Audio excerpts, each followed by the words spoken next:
Radical.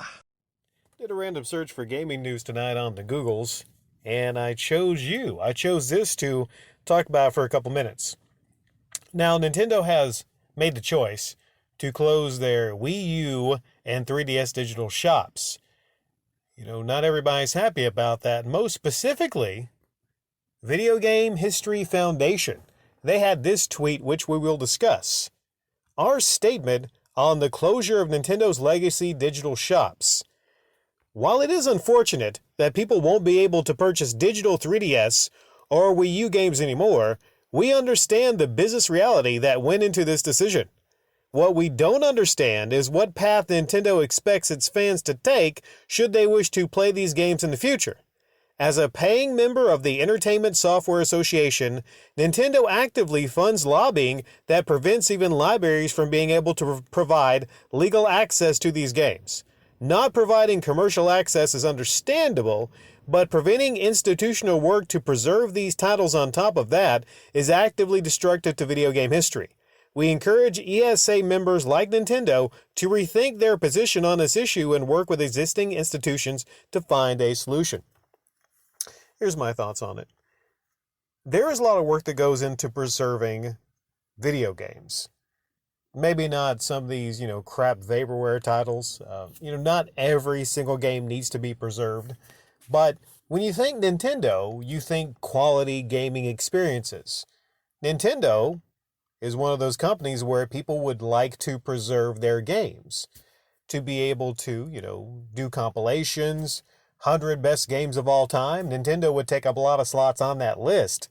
But as we go forward to the future, what happens is you have these digital-only releases that happen on these consoles, and when a console gets a little long in the tooth and they move on from one console generation to the other, used to be very simple.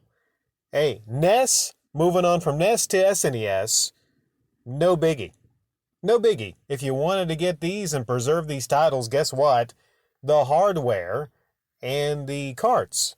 Moving over from the SNES to the N64, still no problem. To the GameCube, some people say that GameCube, their discs have the biggest rot of anything. I can't verify that, but still, it's a disc.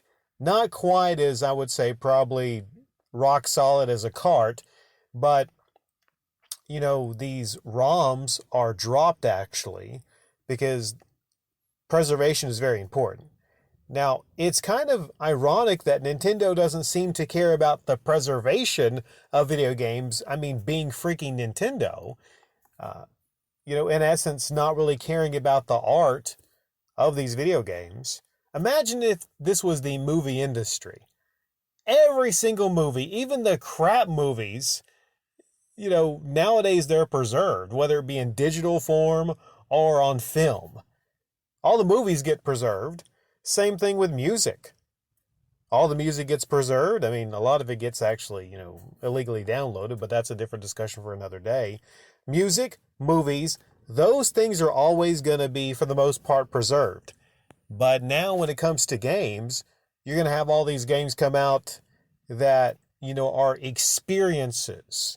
And as we go into the future, it's a sad, sad future. It seems like we're going to go into games being experiences and not actual things that you own. Right now, if you download something, even if you don't have the physical copy, or even if you do, I've said it before, you do not own that video game anymore. You own the license to play that video game. So, I could see how they're not happy with this. Any game preservation society is not happy with this.